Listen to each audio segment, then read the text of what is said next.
নমস্কাৰ মৰমৰ ছাত্ৰ ছাত্ৰীসকল আজি মই তোমালোকক মই আজি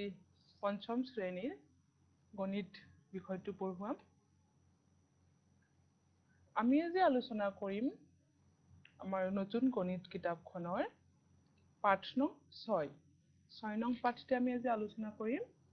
পাঠটিৰ নাম হৈছে হৰণ আৰু হৰণ আছে আমাৰ পৃষ্ঠা নং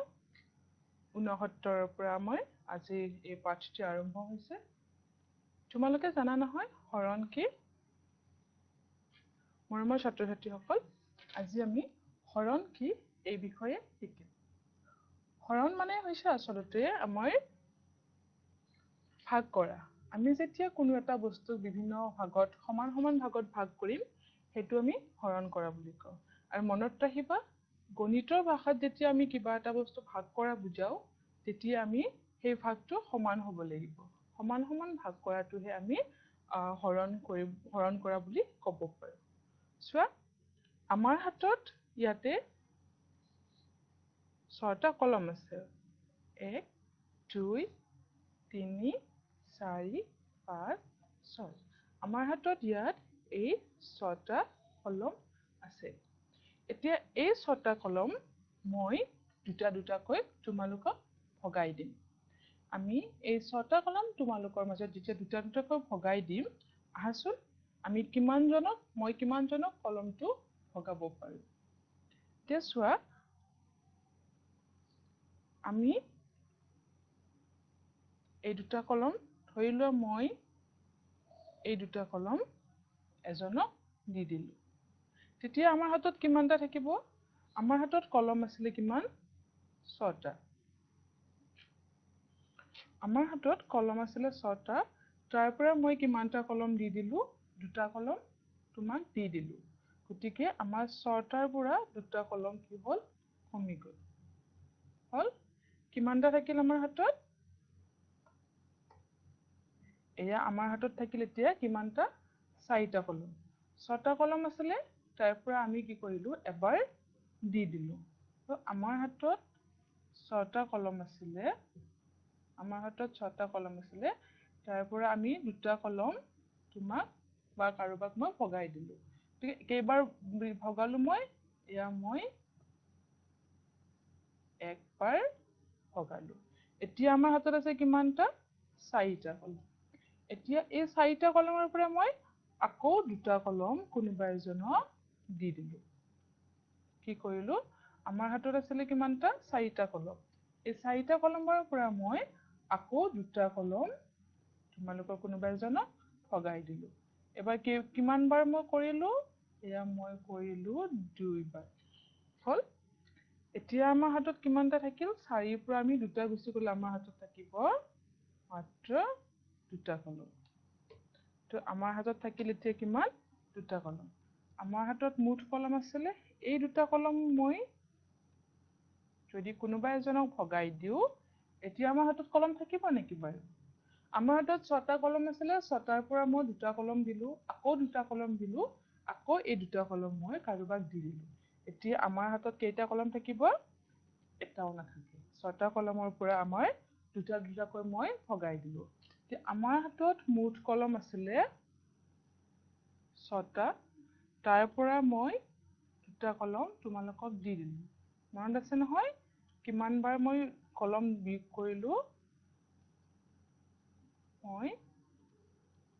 একবাৰ দুটা কলম দি দিলো থাকিলে আমাৰ হাতত 4টাৰ পিছত আকৌ মই কি কৰিলো দুটা কলম তোমালোকক দি দিলো এই যে কলম দুটা দি গৈ আছো সেইটো আমাৰ কি হৈ গৈ আছে বিয়োগ হৈ আছে কমি যোৱাটো আমাৰ কি হয় বিয়োগ হয় এতিয়া আমাৰ হাতত ৰল আকৌ দুটা কলম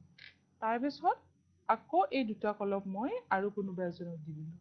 এতিয়া আমাৰ হাতত দুটা কলমৰ পৰা দুটা কলম গুছি গ'লে থাকিলে শূন্য মানে আমাৰ হাতত আৰু এতিয়া কলম নাথাকিলে মই এই কিমান বাৰ দিলো কলম 3 বাৰ দিলো মানে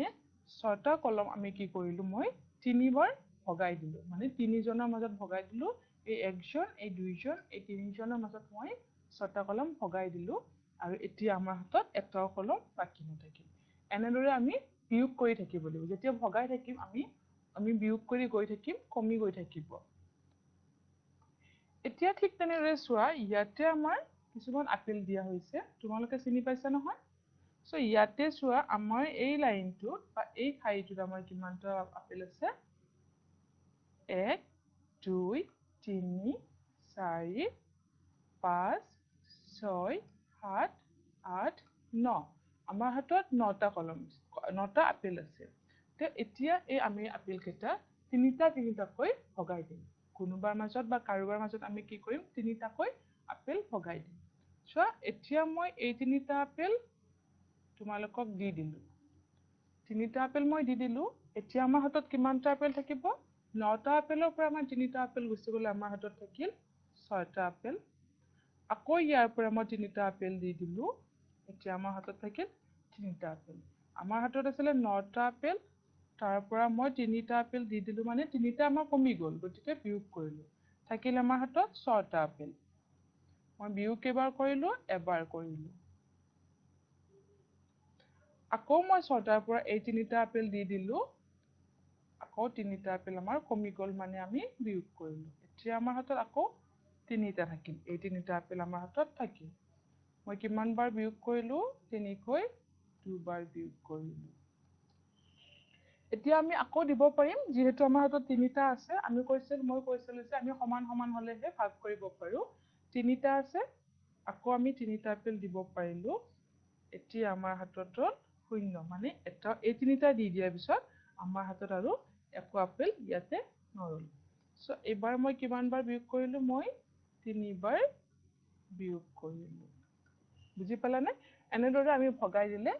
আমি এনেদৰে তিনিকৈ বিয়োগ কৰি গৈ থাকিম ঠিক তেনেদৰে চোৱা ইয়াতে আমাৰ বান্দৰ আছে দেখিছা নহয় ইয়াতে আমাৰ চোৱা বান্দৰ কেইটা আমি দুটাকৈ ভগাই কৰিম পুতলা বান্দৰ আছে মই তোমালোকৰ মাজত দুটা বান্দৰ ভগাই দিম দুটা বান্দৰ ভগালো 5টা আছিল আমাৰ দুটা ভগালো 5টাৰ পৰা আমাৰ দুটা কমি গ'ল থাকিলে আমাৰ হাতত কিমানটা তিনিটা এই তিনিটাৰ পৰা আকৌ দুটা আমি বান্দৰ পুতলা তোমালোকক মই দি দিলো এতিয়া আমাৰ হাতত বাকি থাকিল কিমান এটা এবাৰ কিন্তু আমাৰ হাতত এটা ৰৈ গ'ল এতিয়া এই এটাটো আমি কিন্তু ভগাব নোৱাৰো কাৰণ মই অলৰেডি কৈ আহিছো তোমালোকক যে আমি সমান হলেহে ভাগ কৰিব পাৰো গণিতৰ ভাষাত আমি ভগোৱা বুজালে আমাৰ কি হ'ব লাগিব সমান হ'ব লাগিব সমান নহলে আমি সেইটো ভাগ কৰিব নোৱাৰো তো এতিয়া আমি কিমান বাৰ বিয়োগ কৰিলো এয়া আমি এবাৰ বিয়োগ কৰিলো এয়া আমি দুবাৰ বিয়োগ কৰিলো হল চোৱা বাৰ আমি এনেদৰে বিয়োগ কৰি থকাটো আমাৰ কাৰণে যেতিয়া আমি ডাঙৰ সংখ্যাৰ পৰা এনেদৰে বিয়োগ কৰিবলগীয়া হ'ব আমাৰ এটা অসুবিধাৰ সৃষ্টি হ'ব আৰু সেই কাৰণে আমি পাই আহিছো যে বিয়োগৰ সহজ নিয়ম হৈছে কি হৰণ আমি বিয়োগৰ সহজ নিয়ম এটা পাইছো যে হৰণ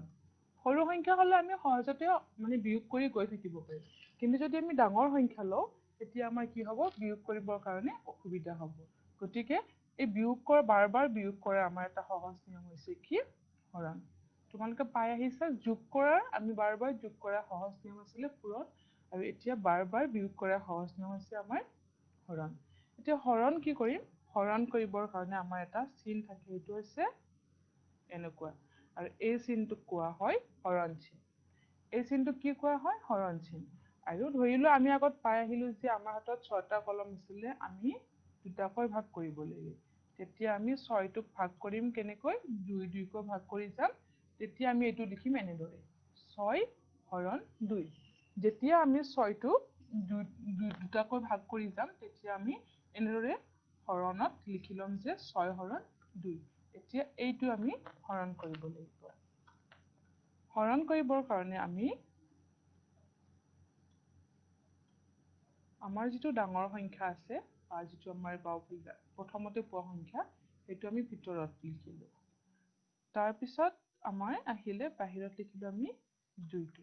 তো 6ক আমি কি কৰিলো 2ৰে হৰণ কৰিম 6ক 2ৰে হৰণ কৰিবৰ কাৰণে আমি বিয়োগ কৰোতে পাইছিলো ইয়াতে আমাৰ 6 আছিলে তাৰ পৰা আমি দুটা বিয়োগ কৰিছিলো এই আমি একবাৰ বিয়োগ কৰিলো 4 ৰৈ গ'ল আকৌ আমি যেতিয়া আকৌ দুটা কলম যেতিয়া দিছিলো আমি এয়া দুবাৰ বিয়োগ কৰিছিলো আমাৰ হাতত 2 ৰৈ গৈছিল তেতিয়া আমি আৰু এবাৰ দিছিলো তেতিয়া আমাৰ হাতত ৰৈ গৈছিল কি আমি এয়া 3 বাৰ বিয়োগ কৰিলো আৰু আমাৰ হাতত একো নাই তো আমি কিমান বাৰ বিয়োগ কৰিলো এবাৰ দুবাৰ তিনিবাৰ গতিকে এই তিনিবাৰটো আমি ক'ত দিম ওপৰত দিম যে তিনিবাৰ কৰোতে আমি কি পালো 2 to 3 বাই 2 আমাৰ কিমান গল 6টা গুচি গল 2 3 গুণ 6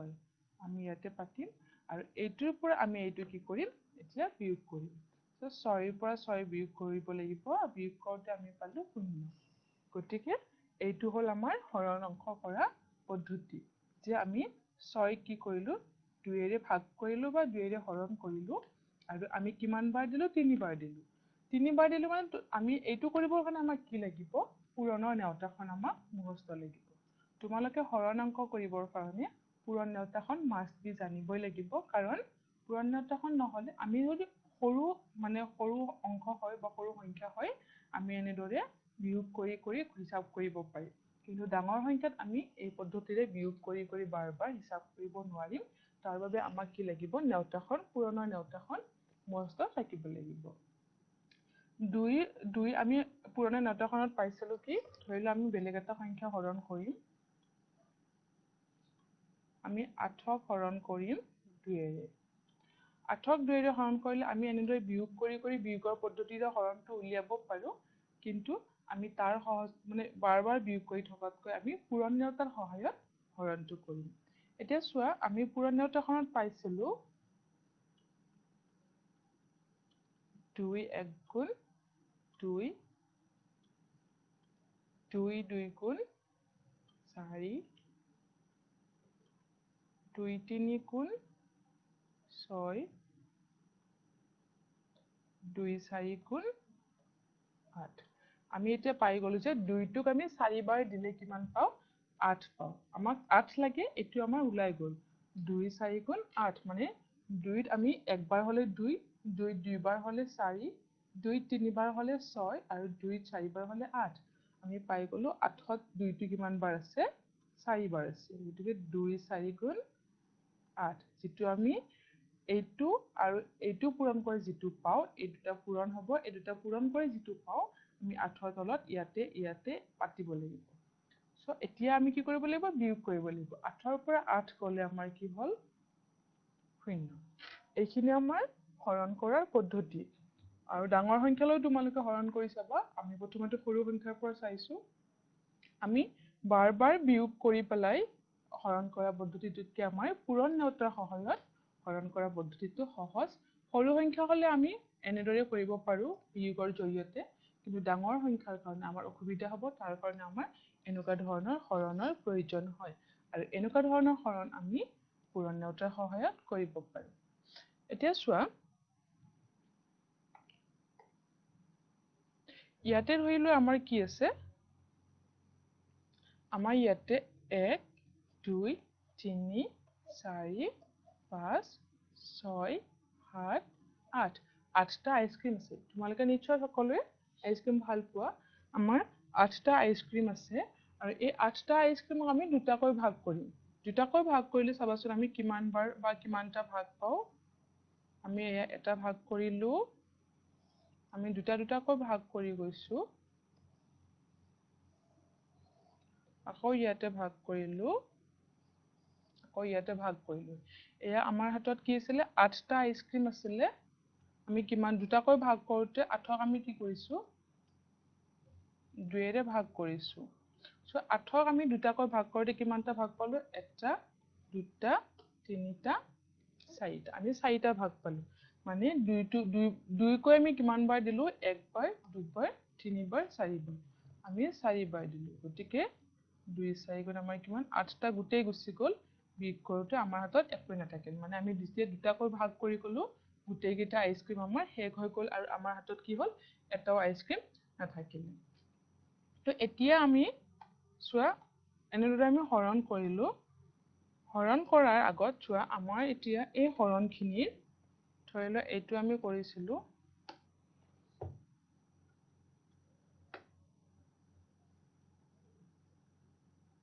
তো আমি কৰিছিলো কি 8ক আমি হৰণ কৰিছিলো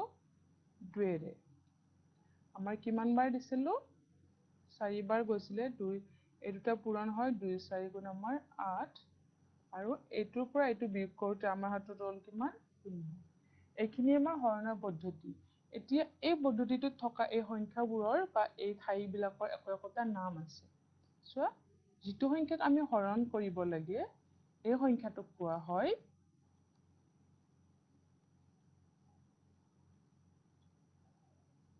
ভাজ্য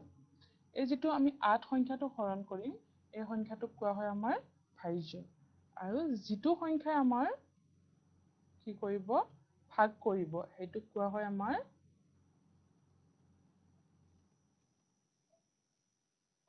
ভাজক যেটো সংখ্যা আমাৰ ভাগ কৰিব 8 টোক এই দুই সংখ্যাটোক কোৱা হয় ভাজক ঠিক তেনেদৰে 2ৰে মানে ভাজকে দি আমি ভাজ্যটোক ভাগ কৰোতে যেটো আমি উত্তৰ পালো এইটোক আমাৰ কোৱা হয়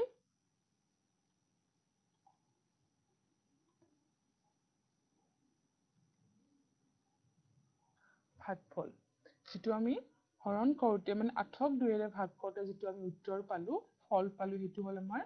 ভাগফল আৰু শেষত আমি 8ৰ পৰা এইটো বিয়োগ কৰোতে আমি শেষত যেটো আমাৰ ৰৈ গল গুটেইখিনি ভাগ কৰাৰ পিছত আমাৰ হাতত যেটো ৰৈ গল হেতুক আমাৰ কোৱা হয় ভাগশেষ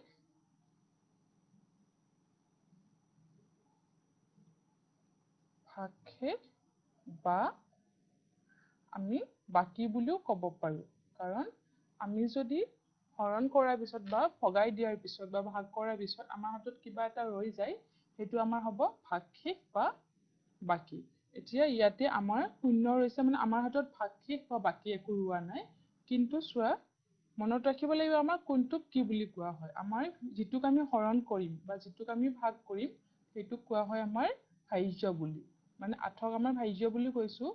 তাৰ পিছত আহিল যেটো সংখ্যাৰে আমি ভাগ কৰিম আমাৰ এই দুইটোৰে আমি এই 8টোক ভাগ কৰিছো এই দুইটোক কোৱা হয় ভাজক বুলি আৰু ভাগ কৰোতে যেটো আমি ফল পালো বা উত্তৰ পালো এইটোক কোৱা হয় ভাগফল বুলি আৰু ভাগ কৰাৰ পিছত যদি আমাৰ হাতত কিবা এটা ৰৈ যায় তেতিয়া এইটোক কোৱা হয় ভাগশেষ বা বাকি বুলি এতিয়া আমাৰ হাতত ভাগশেষ বা বাকি একো নাই চোৱা ইয়াতে তোমালোকে ভাল পোৱা পাঁচটা কি আছে 1 2 3 4 5টা আমাৰ কি আছে দল আছে নহয় জানো তোমালোকে সকলোৱে নিশ্চয় এনেকুৱা ধৰণৰ দল ভাল পোৱা আৰু খেলি থকা ইয়াতে এই দল কেইটাৰ মাজত যেতিয়া তোমালোক 3জন বা 4জন আছা মই ভগাই দিলো কিমানটাকৈ দুটাকৈ ভগাই দিলো মই এই দুটা এজনক দিলো এই দুটা এজনক দিলো আৰু আমি ভাগ কৰিব পাৰিম নেকি নোৱাৰো কাৰণ আমাৰ হাতত ৰৈ গ'ল এবাৰ অনলি এটাহে আমাৰ ৰৈ গ'ল আৰু এটা আমি কেতিয়াও ভগাব নোৱাৰে কাৰণ আমি সবকে প্ৰত্যেককে কি কৰিব লাগিব সমান সমান ভগাই দিব লাগিব দুটা দুটা দিছো গতিকে আমি এটা এতিয়া বেলেগক দিব নোৱাৰো আমাৰ হাতত এবাৰ হৰণটো কেনেকুৱা হ'ব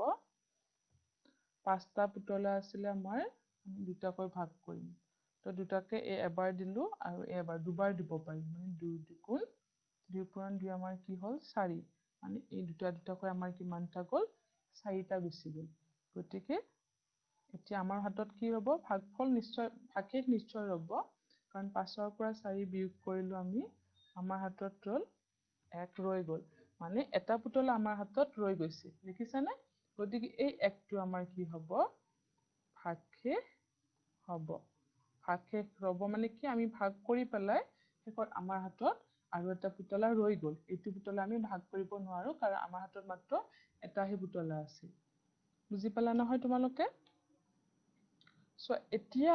এই ভাগফল বা ভাগশেষ গুণৰ এই গোটেইখিনিৰ মাজত এটা সম্পৰ্ক আছে আমি সম্পৰ্কটো কি চাওঁ আহাচোন আমাৰ ইয়াতে চোৱা ইয়াতে আমি এটা হৰণ পদ্ধতি বা হৰণ অংক ইয়াতে এটা পাইছো যে এইটো আমি এটা হৰণ অংক পাইছো ইয়াতে 16 আমি কি কৰিছো 5ৰে হৰণ কৰিছো বা 5ৰে ভাগ কৰিছো এতিয়া চোৱা 16ক যেতিয়া আমি 5ৰে হৰণ কৰিছো কিমান বাৰ দিলো আমি তাৰ কাৰণে নেওতাৰ সহায় ল'ম বাৰ বাৰ বিয়োগ কৰি কৰাটো সহজ নহয় বুলি তোমালোকক মই কৈছো আমি কি কৰিলো নেওতাৰ সহায় ললো যে আমি 5ৰ নেওতাখন মাতিব লাগিব যে 5 1 গুণ 5 5 2 গুণ 10 5 3 গুণ 15 5 4 গুণ 20 গতিকে আমি ইয়াত 4 বাৰ দিব নোৱাৰো 5 4 গুণ 20 কি হ'ল আমাৰ 16তকৈ ডাঙৰ হৈ গ'ল। আমি যেতিয়া নেওতাৰ ভাগটো মাতি পেলাই যেতিয়া আমি হৰণ কৰিম তেতিয়া বা বাৰ দিম তেতিয়া এটা কথা মনত ৰাখিব লাগিব, আমি 5ৰ নেওতাখন মাতিব লাগিব। মানে আমি ভাজকৰ নেওতাখন মাতিব লাগিব। ভাজকৰ নেওতাখন মাতিলে আমি ভাজ্যটো পাব লাগিব। হয় ভাজ্যটো পাব লাগিব, নহয় ভাজ্যতকে সৰু কিবা এটা পাব লাগিব। মানে যেতিয়া আমি 5ৰ নেওতাখন মাতিম আমি 16 পাব লাগিব, নাইবা 16তকৈ কম কিবা এটা পাব লাগিব। কিন্তু 16তকৈ ডাঙৰ সংখ্যা পালে সেইটো আমি বাদ দিব নোৱাৰো। কাৰণ আমি কি কৰিব পাৰো, 5জনৰ মাজত ভগাব দিছে, আমাৰ 16টা বস্তুহে ভগাব দিছে, তাতকৈ বেছি বস্তু আমাৰ হাতত নাই। গতিকে আমি বেছি যোৱাকৈ বাৰ দিব নোৱাৰো। 5 3 গুণ আমি 15 পাইছিলো। 5ক 3 বাৰ দিওঁতে আমি কি পাইছিলো, 15 পাইছিলো। আৰু যেতিয়া 16টাৰ পৰা 15টা আমাৰ গুচি গ'ল, ভগাই দিয়া হৈ গ'ল, এতিয়া আমাৰ হাতত ৰ'ল বিয়োগ কৰোতে আমি পালো কিমান, 1টো আমাৰ হাতত ৰৈ গ'ল। মানে 16টা বস্তুৰ পৰা আমি 5জনৰ মাজত ভাগ কৰিলো কিমানটাকৈ, 3টাকৈ ভাগ কৰিব পাৰিলো। 3টাকৈ ভাগ কৰাৰ পিছত আমাৰ হাতত আৰু এটা বাকী ৰৈ গ'ল। এতিয়া এইখিনি আমি গম পালো, ভাগফল, ভাজ্য, ভাগশেষ, ভাজক এইখিনি আমি বুজি পালো। কিন্তু এই গোটেইখিনিৰ মাজত এটা সম্পৰ্ক আছে। সম্পৰ্কটো কি চোৱাচোন বাৰু। এই ভাজ্যটো পাব লাগিলে আমি কি কৰিব লাগিব, ইহঁতৰ গোটেইকেইটাৰ মাজত এটা সম্পৰ্ক আছে। আৰু সেই সম্পৰ্কটো হৈছে আমাৰ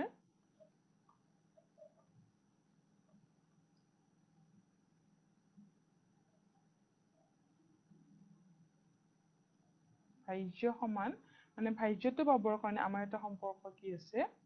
ভাজক, এইটো ভাজক, ভাজ্য সমান ভাজক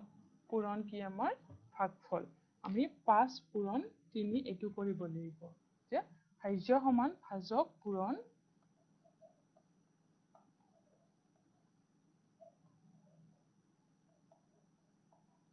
ভাগফল। ভাজ্য সমান, আমি ভাজ্য পাবৰ কাৰণে কি কৰিব লাগিব, ভাজকটো আৰু ভাগফলটো পূৰণ কৰো। 5 পূৰণ 3 আমি কি পাইছো, 15 পাইছো। ভাজ্য সমান ভাজক পূৰণ ভাগফল যোগ আমাৰ কি হ'ব, ভাগশেষ। যিটো আমাৰ ভাগশেষ ৰৈ গৈছে, যিটো আমাৰ বাকীটো ৰৈ গৈছে, সেইটো শেষত আমি যোগ কৰিব লাগিব। যেতিয়া আমি ভাজক আৰু ভাগফল পূৰণ কৰি ভাগশেষটো যোগ কৰিম তেতিয়া আমি কি পাম, আমি ভাজ্যটো পাই যাম। এইটো হৈছে ইহঁতৰ মাজত থকা আমাৰ সম্পৰ্ক। যে ভাজ্য, ভাজক, ভাগফল আৰু ভাগশেষৰ মাজত থকা সম্পৰ্কটো হৈছে আমাৰ এইটো। ভাজ্য পাবৰ কাৰণে আমি ভাজক আৰু ভাগফল পূৰণ কৰিলো, 5 আৰু 3 পূৰণ কৰিলো, 15 পালো। অকল ভাজক আৰু ভাগফলটো পূৰণ কৰি থলে আমাৰ নহব, কাৰণ শেষত আমাৰ 1টো ৰৈ গৈছে। গতিকে সেই ৰৈ যোৱা 1টো আমি যোগ কৰিব লাগিব। সেইকাৰণে কোৱা হয়, এতিয়া চোৱা আমাৰ ভাজ্য আছিলে 16, ভাজ্য আছিলে আমাৰ 16, ভাজক আছিলে আমাৰ ইয়াতে 5 পূৰণ, ভাগফল আছিলে আমাৰ ইয়াতে 3 আৰু ভাগশেষ আছিলে আমাৰ ইয়াতে 1। এতিয়া চোৱা, আমাক ভাজ্য পাবৰ কাৰণে এইখিনি পাব লাগে বুলি কৈছে। চোৱাচোন আমি এইখিনি পালো নে নাই। 5 পূৰণ 3, 5 3 গুণ 15 যোগ 1, 15 যোগ 1 আমাৰ কিমান হ'ল, 16। এতিয়া মিলি গ'ল নে? আমি হৰণ এটা কৰাৰ পিছত এনেদৰে মিলাই চালে উত্তৰটো আমাৰ শুদ্ধ হৈছে নে ভুল হৈছে আমি গম পাব পাৰো। তোমালোকে এবাৰ চাব পৰা, আমি এনেকুৱা ধৰণৰ বেলেগ কিছুমান হৰণ যদি আমি কৰি চাওঁ। ধৰি লোৱা আমি কৰিলো ইয়াতে 17 4ৰে ভাগ কৰিম। 17ক আমি 4ৰে ভাগ কৰিম বা হৰণ কৰিম। আমি 4 নেওতাখন মাতিলো, 4 1 গুণ 4, 4 2 গুণ 8, 4 3 গুণ 12,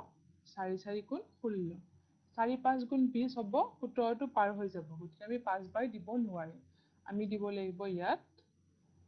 4 বাৰ। 4 4 গুণ আমি কিমান পালো, 16 পালো। মই কৈছো যে ভাজক পূৰণ ভাগফল, এইটো আমাৰ ভাজক, এইটো আমাৰ ভাগফল। গতিকে এই দুটা পূৰণ কৰি আমি ইয়াতে পালো 4 4 গুণ 16। এতিয়া আমাৰ কিবা ভাগশেষ ৰ'ল নে আমি চাব লাগিব। আমি এইটো বিয়োগ কৰোতে পালো 7ৰ 6 গ'লে আমাৰ থাকিল, বা 17ৰ 6 গ'লে আমাৰ হাতত থাকিল 1। গতিকে আমাৰ ভাগশেষ ৰৈ গ'ল, 1টো আমাৰ ভাগশেষ ৰৈ গ'ল। এতিয়া আমি এইখিনি আগত যিটো আমি এটা সম্পৰ্ক পাই আহিছিলো, ভাজ্য ভাজকৰ আমি এটা সম্পৰ্ক পাই আহিছো, সেই সম্পৰ্ক অনুসৰি আমি উত্তৰটো শুদ্ধ হৈছে নে হোৱা নাই জানিব পাৰো। আমাৰ ভাজ্যটো আছিলে কিমান 17 আৰু এই আমি ভাজক বা ভাগফল বা ভাগশেষখিনি সম্পৰ্কটো কৰি আমি 17 পাব লাগিব। আমাৰ হাতত ভাজক আছে কিমান 4। আমাৰ সম্পৰ্কটো কি আছিলে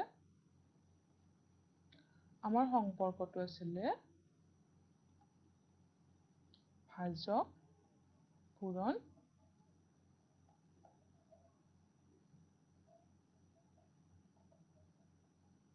ভাগফল যোগ আমাৰ আছিলে ভাগশেষ। এতিয়া আমি চাও ভাজক আমাৰ আছে কিমান 4, ভাগফল আছে আমাৰ কিমান 4 আৰু ভাগশেষ আমাৰ ৰৈছে কিমান 1। চোৱা 4 পূৰণ 4 আমাৰ 16, 16 যোগ 1 আমাৰ হল কিমান 17। এতিয়া আমি ভাজ্যটো পাই গলো নে? আমাৰ ভাজ্য আছিল 17 আৰু আমি ইয়াতে ভাজ্যটো পাই গলো 17। তাৰ মানে আমাৰ এই অংকটো শুদ্ধ হৈছে। সেইকাৰণে আমাৰ ভাজ্যটো আমি মানে 17 আছিলে কাৰণে আমি 17 পাই গলো। তাৰ মানে আমাৰ হৰণ কৰা এই পদ্ধতিটো শুদ্ধ হৈছে বুলি আমি চাব পাৰো। তোমালোকে যেতিয়া শুদ্ধ হৰণ কৰিবা তেতিয়া পিছত হৰণ পদ্ধতিটো হৈ যোৱাৰ পিছত অংকটো শুদ্ধ হৈছে নে ভুল হৈছে এনেদৰে এই সম্পৰ্কটো ব্যৱহাৰ কৰি ভাজ্য ভাজক ভাগফলৰ আৰু ভাগশেষৰ এই সম্পৰ্কটো ব্যৱহাৰ কৰি অংকটো শুদ্ধ হৈছে নে ভুল হৈছে চাব পাৰা। এতিয়া চোৱা আমি কি কৰিব লাগিব কিছুমান তোমালোকৰ কেতিয়াবা ধৰা অংক এটা যেতিয়া কৰিবা তোমালোকৰ কিতাপখনত আছে কিতাপখনত তোমালোকৰ পৃষ্ঠা নম্বৰ 72 72 নম্বৰ পৃষ্ঠাত তোমালোকৰ কিছুমান হৰণ দিয়া আছে। চোৱা ইয়াতে আমি কিছুমান হৰণ কৰিম। এতিয়া তোমালোকে ধৰি লোৱা আমি এটা অংক বিশিষ্ট হৰণ খুব সুন্দৰভাৱে কৰিব পাৰিম নিশ্চয়। এতিয়া আমি দুটা অংক বিশিষ্ট সংখ্যাৰ হৰণ কৰিম। ধৰি লোৱা আমি এইটো কৰিলো 25 25 25ক আমি কৰিব লাগিলে তোমাৰ 3ৰে ভাগ কৰিব লাগিলে বা হৰণ কৰিব লাগিলে। এতিয়া আমি কি কৰিম 3 নেউতাখন মাতিবলৈ চেষ্টা কৰিম।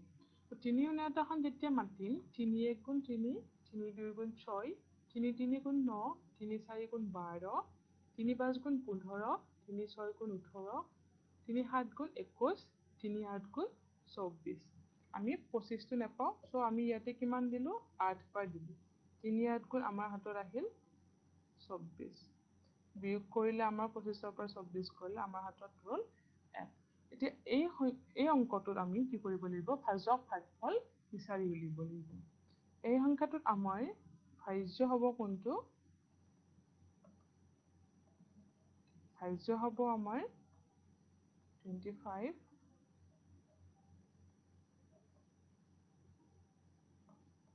ভাজক হ'ল আমাৰ 3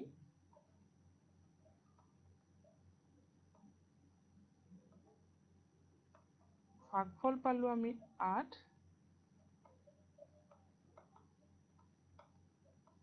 ভাগশেষ পালো আমি 1। গতিকে এই সম্পৰ্কখিনি তোমালোকে এই নামকেইটা তোমালোকে বিচাৰি উলিয়াব পাৰিব লাগিব যে কোনটো ভাজক কোনটো ভাগফল কোনটো ভাজ্য আমি এইখিনি বস্তু কি কৰিব লাগিব বিচাৰি উলিয়াব পাৰিব লাগিব। তাৰপিছত এনেদৰে তোমালোকৰ অংক কেইটাৰ পৰা তোমালোকে কোনটো ভাজ্য ভাগফল বিচাৰি উলিয়াব জানিলে হ'ল। এতিয়া যদি আমি দুটা অংক বিশিষ্ট সংখ্যাৰ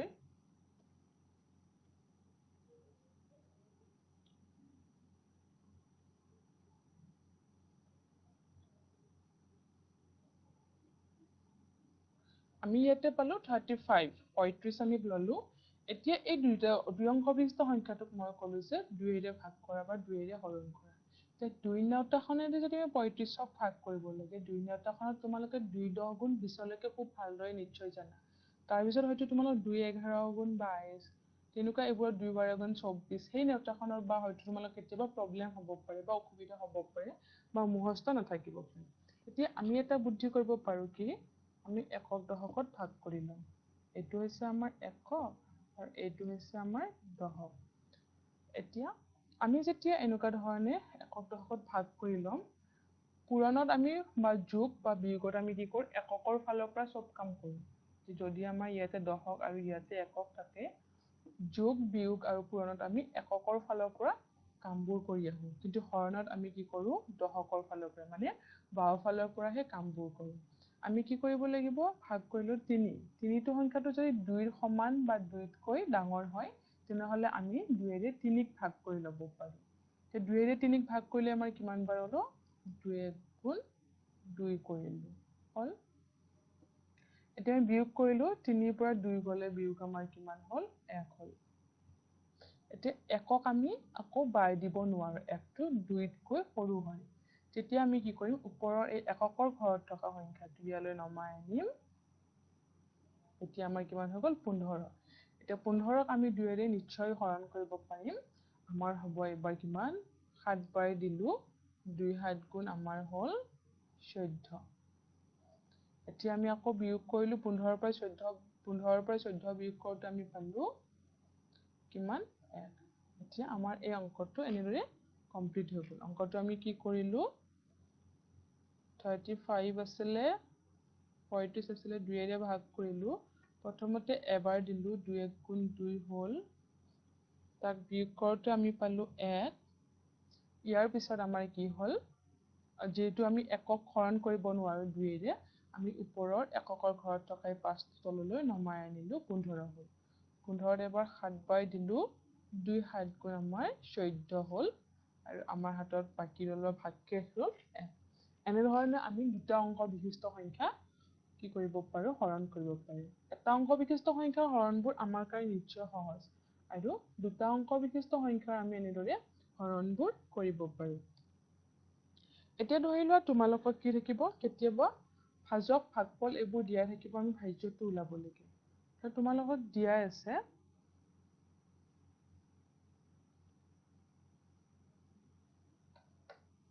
চোৱা, আমাক দিয়া আছে কি, ভাজকটো দিয়া আছে। ভাজকটো দিয়া আছে ধৰি লোৱা আমাৰ ৭। ভাগফল আমাক দিয়া আছে, ভাগফলটো আমাক কিমান দিছে ধৰি লোৱা 5। ৫ দিছে আমাক ভাগফল। তাৰপিছত দিলে আমাক ভাগশেষ বা বাকী দিলে আমাক ধৰি লোৱা ২। এতিয়া আমাক কি উলিয়াব দিলে, আমাক উলিয়াব দিলে ভাজ্য। আমাক কি হ'ব, কেতিয়াবা তোমালোকক আমাৰ কি দিয়া আছে, ভাজক দিয়া আছে, ভাগফল দিয়া আছে, ভাগশেষটো দিয়া আছে, আমি উলিয়াব লাগিব কি, ভাজ্যটো আমি উলিয়াব লাগিব। এতিয়া নিশ্চয় আমাৰ কাৰণে সহজ হ'ব, কাৰণ আমি অকমান আগতে শিকি আহিলো যে এই গোটেইকেইটাৰ মাজত এটা সম্পৰ্ক আছে, আৰু সেই সম্পৰ্কটো কি আমি সেইটো মনত কৰিলে আমি অতি সোনকালে সহজতে ভাজ্যটো উলিয়াব পাৰিম। আমাক ভাজ্যটো যেতিয়া দিয়া থাকে, তেতিয়া আমাৰ ভাগফলটো উলিয়াবৰ কাৰণে সহজ হয়। যেতিয়া আমাক ইয়াতে ভাজ্যটো দিয়াই থাকে, ধৰি লোৱা আমাৰ ইয়াতে ভাজ্য 20 দিয়া আছে, ভাজক তোমাৰ 4 দিয়া আছে, তেতিয়া আমি ভাগফলটো হৰণ পদ্ধতিৰে উলিয়াব পাৰোঁ। কিন্তু আমাক কি দিয়া আছে, বাকী গোটেইখিনি দিয়া আছে, ধৰি লোৱা 4 5 গুণ 20, তাৰপিছত ইয়াতে 0, আমাক 4 দিয়া আছে, 5 দিয়া আছে, 0 দিয়া আছে, আমাক এইখিনি দিয়া নাই, মানে ভাজ্যখিনি দিয়া নাই। সেইটো আমি উলিয়াব লাগে, আৰু তাৰ কাৰণে আমাৰ কি আছিলে, আমি সূত্ৰটো মনত কৰিলে হৈ যাব। আমাৰ সূত্ৰটো আছিলে, মানে আমাৰ যিটো সম্পৰ্ক আছিলে ভাজক ভাগফল ভাজ্য এইবোৰৰ মাজত, সেই সম্পৰ্কটো আমাৰ কি আছিলে, ভাজ্য সমান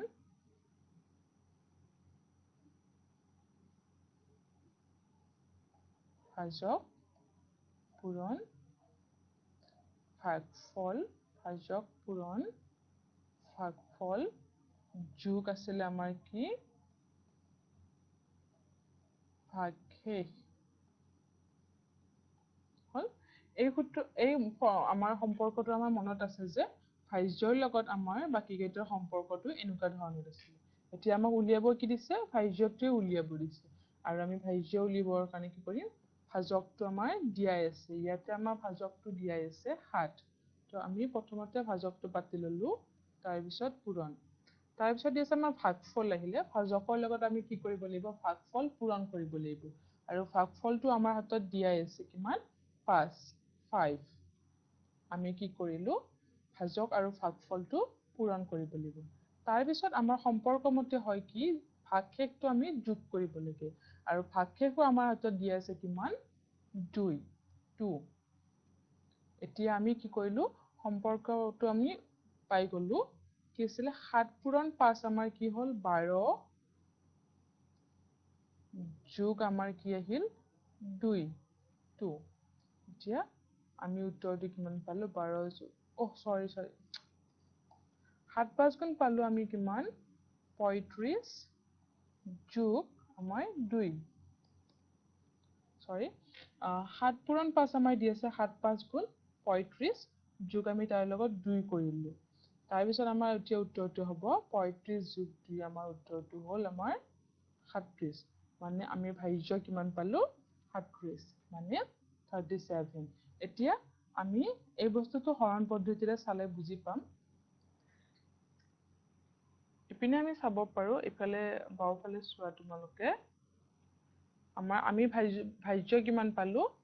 37 উত্তৰটো হৈছে নে মিলাই চোৱা তোমালোকে 37 আমাৰ ভাজক কিমান দিয়া আছিল 7 ভাজকটো দিয়া আছে আমাৰ 7 ভাজকটো আমি ইয়াতে পাতিলো ভাজ্যটো আমাৰ 37 তে 7ৰ নেউতাখন মাতিলে আমি পাম 7 5 গুণ 35 7 5 গুণ 35 ইয়াৰ পৰা বিয়োগ কৰোতে আমি পালো 2 আমাৰ এতিয়া এইখিনিৰ লগত মিলি গল ভাজক হল আমাৰ 7 ইয়াতে দিয়া আছে ভাজক 7 ভাগফল পালো আমি 5 ইয়াতে ভাগফল 5 দিয়া আছে ভাগশেষ পালো আমি 2 ইটো দিয়া আছে আৰু ভাজ্য আমি শেষত পালো 37 যেটো আমি এতিয়া মিলিলো তো এনেকুৱা ধৰণে আমাৰ যেতিয়া বাকিখিনি দিয়া থাকিব তোমালোকৰ হয়তো পৰীক্ষাত বা কিতাপত এনেকুৱা ধৰণৰ দিয়া থাকিব যে ভাজক ভাগফল ভাগশেষ দিয়া থাকিব আমি উলিয়াব লাগিব কি ভাজ্যটো উলিয়াব লাগিব এনেদৰে আমি ভাজ্যটো অতি সোনকালে উলিয়াব পাৰিম আমাৰ যেটো সম্পৰ্কটো আমি পাইছো ভাজ্য ভাজক ভাগফল আৰু ভাগশেষৰ এই সম্পৰ্কটোৰ সহায়ত আমি অতি সহজতে কি কৰিব পাৰিম ভাজ্য বা ভাজক এনেকুৱা ধৰণৰ বস্তুখিনি আমি উলিয়াব পাৰিম তোমালোকে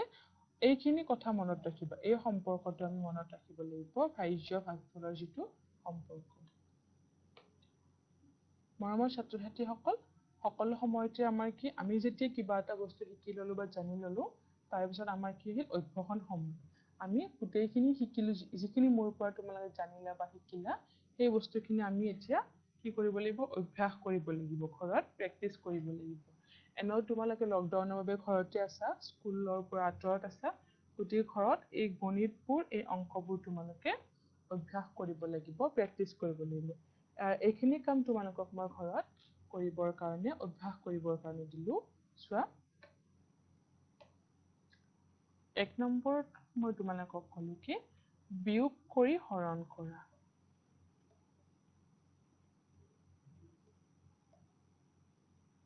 বিয়োগ কৰি হৰণ কৰা মানে কি ক'লো মই যেনেকৈ তোমালোকক মানে বিয়োগ কৰি দেখুৱাইছিলো সেইটো তোমালোকে কৰিব লাগিব মই সংখ্যা কেইটা দি দিছো 1 নম্বৰত ধৰিলা তোমাৰ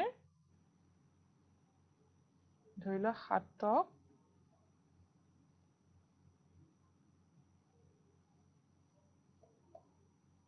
7ক তোমাৰ কি কৰিলো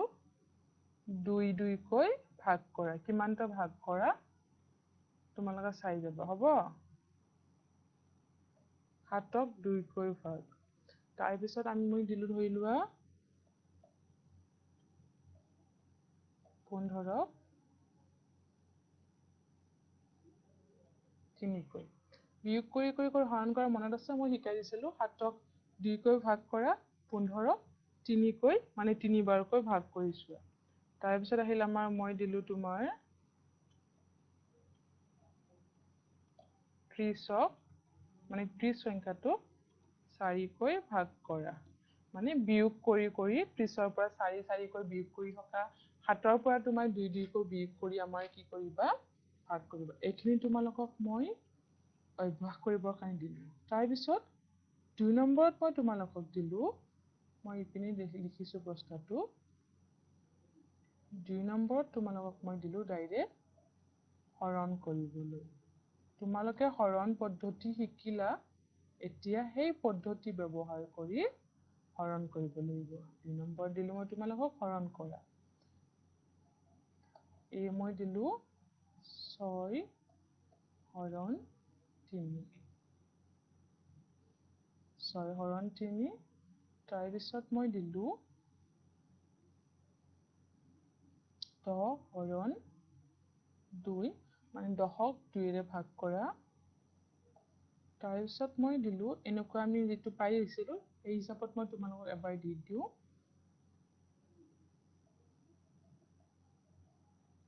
28ক 4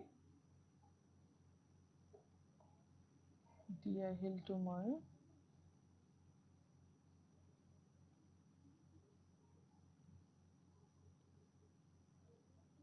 4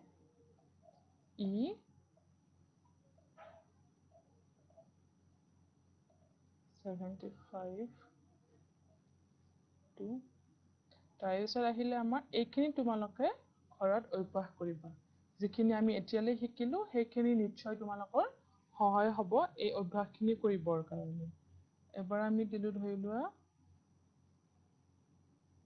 47 5। এইখিনি হ'ল আমাৰ তোমালোকৰ কি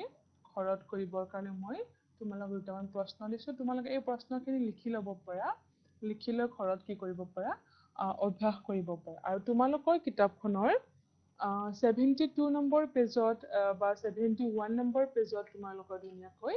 এনেকুৱা ধৰণৰ অংকবোৰ দিয়া আছে। তোমালোকৰ 21 নম্বৰ পেজত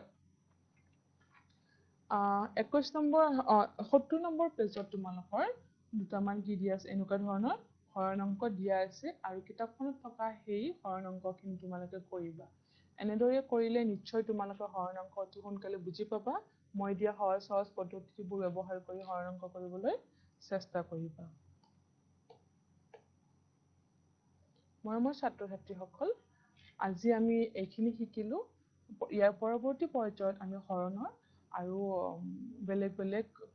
মানে ষ্টেপবোৰ শিকিম। আমি 3টা অংক বিশিষ্ট সংখ্যাৰ হৰণ শিকিম বা 4টা অংক বিশিষ্ট হৰণ শিকিম। এনেদৰে আমি পৰৱৰ্তী পৰ্যায়ত আৰু ডাঙৰ সংখ্যাৰ হৰণ কৰিবৰ বাবে শিকিম। আজিলৈ এইখিনিয়ে। তোমালোকে সকলোৱে ঘৰতে থাকা, সজাগ থকা, সাৱধান থকা। ধন্যবাদ। নমস্কাৰ।